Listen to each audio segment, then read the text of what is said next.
Well, gracias and adios, Madrid. It's time to head off to Montreal.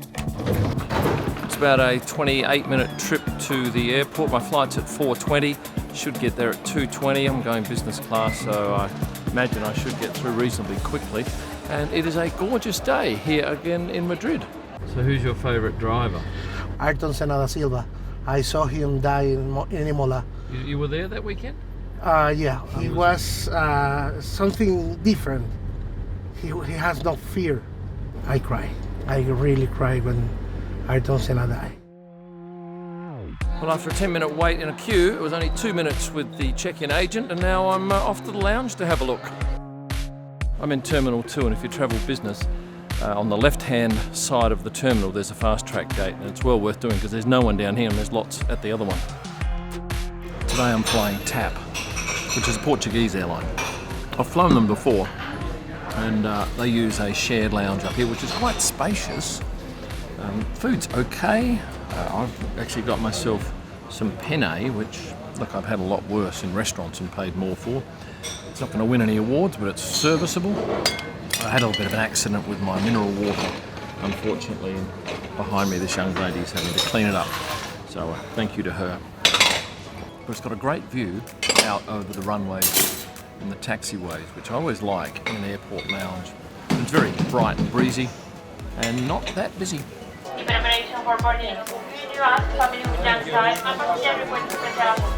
Let me tell you, I'm pretty happy that I've got this plane because it's some 4 months old, maybe even less. It's the newest fit out, and it's got the throne seat, right? So there's 2 seats here, 1 here, there's 2 behind me, then 1, then 2.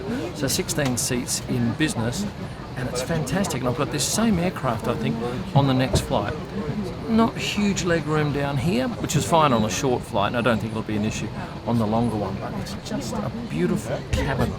And what is this flight costing me? I think it's about 2,500 Australian dollars, maybe 1,600 euros, 1,700 US, from, where are we, Madrid, all the way through to Montreal. Now this is quite a short flight, it's less than an hour. We did get a snack. It was half a sandwich, which was tuna and onion and some lettuce, and a little bowl of fruit. But there are no headphones because it's a short flight, so I can watch this show on Lindsay Vonn, but I just can't understand what they're saying.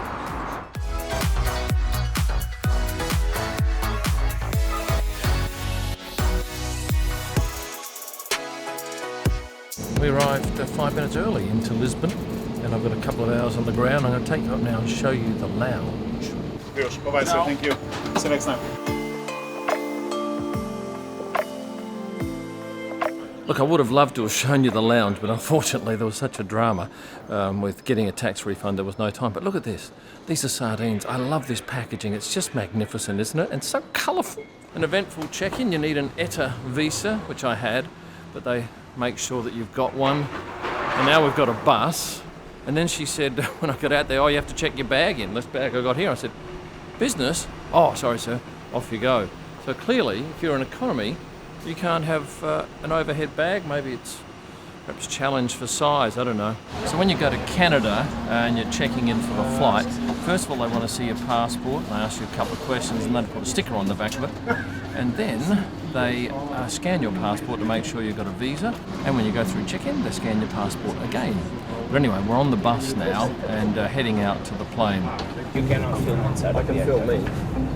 Sorry? I can film me and the chair though. No, it's not allowed inside of the aircraft. I asked last flight. Sorry? I asked last flight and filmed. Only with permission of the captain. Okay. Well, it's just me in the seat. We're just starting our descent into Montreal. I had a couple of hours sleep. I've got to tell you, the cabin crew member who told me I couldn't video has failed to come back to me. He had 7 hours. So I think he was just misguided. I'll put it down to that.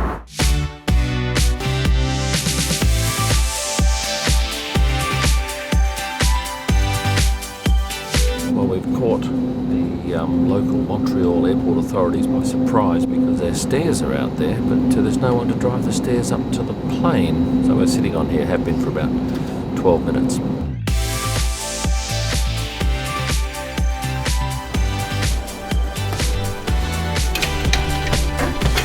And trolleys are free.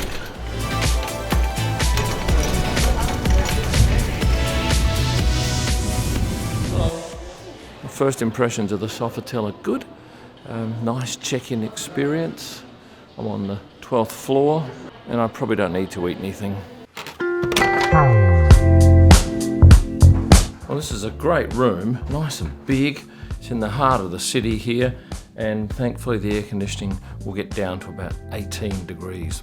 I have 3 nights here and then I'm moving to an Airbnb, which is close to where the media bus takes us from the city out to the track. I deliberately booked the apartment near where the shuttle bus goes from because it just saves us so much time and money, because I don't need to rent a car, pay for parking, and in a place like this I imagine it's probably 40 or 50 Canadian dollars per night, and that's about average. I've paid up to, I think, 50 US a night for parking. Not happily, but sometimes you just don't have any choice. I think it's about time that I took you out and showed you some great sights here in Montreal, but first let me tell you that is the best bed I have slept in all year, without a shadow of a doubt. Well done to the Sofitel.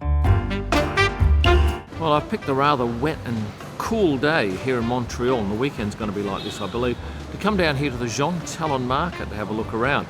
Reminds me a little bit of Adelaide's central markets. Well, there is plenty of fresh fruit and vegetables on offer here, and seafood, and pretty much every food you can think of. But one thing you have to try if you come to this country is their maple syrup, not that stuff you get overseas which is sometimes flavoured. This is the genuine stuff, and this brand's interesting because it's locally made and all the family are on the labels of the bottles. There's boss, there's husband, brother, mum and dad. It's a real family affair. But a couple of things I have not found here and I need to find, apparently. The first one is poutines. I've ended up at a rather quirky place called La Banquise, which is famous for their poutines. I was told a couple of times in the past to come and try poutines, and I never did. So today I'm making amends and I'm going for their Le Classique. So here's what I know. This is potatoes, French fries essentially, with a sweeter than normal gravy and some cheddar cheese. It's very good. It's dangerously good. Now I've got the classic, but you can have all sorts of toppings on top of it. As a meal, what did this cost me? That's 9 Canadian dollars plus. Oh, it's glorious. Just amazing. I love it. Now Ryan Morgan suggests I go and grab a bagel at St. Viateur. He reckons they're pretty good. So you're well familiar with Nick Kyrgios, right? Oh yeah, he's an idiot. But he's a good tennis player.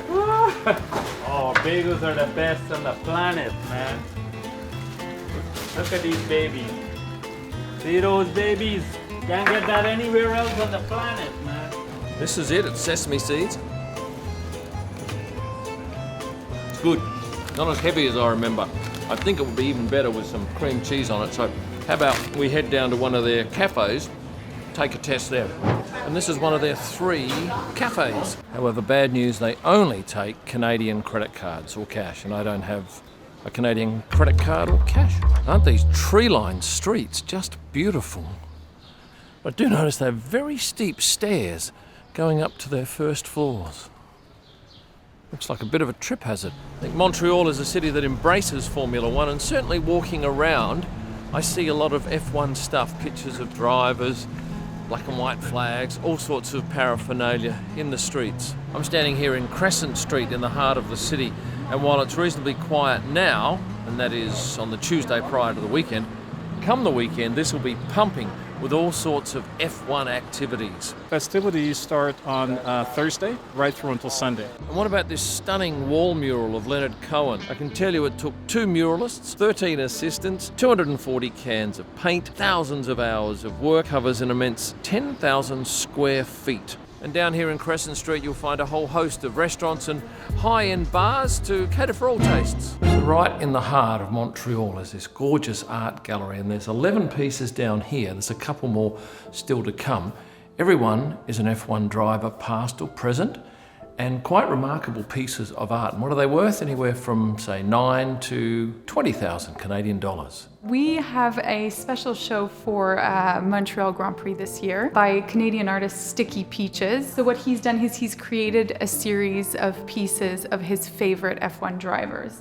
So as you can see, some younger, some more contemporary drivers. So what he's well known for is his mixed media works. He's always working with various techniques. So he's got the wood here meant to look a bit like we're, sort of stripping away layers of a wall in the streets to discover the subject underneath. He's quite recognizable for his what we call his tattoo work. So all of the sort of details that he's drawing and inscribing on the skin of the figures. And generally they're references to pop culture or the actual characters or icons in the pieces themselves.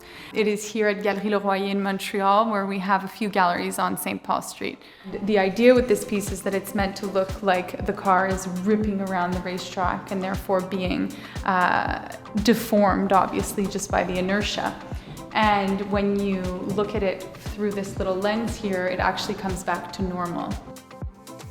Montreal is a city of two really different aspects. You've got the very new, where I was with the Sofitel, and then I moved to an apartment which is down here in the old city area. It's quite lovely and quaint. Come track nights, this will be pumping. And now I have to go to work at the track, so there's only one thing left for you to do right now, and that is to click the like button if you've enjoyed the video. And if you haven't subscribed, here's your invitation. Thanks for watching. And stay passionate.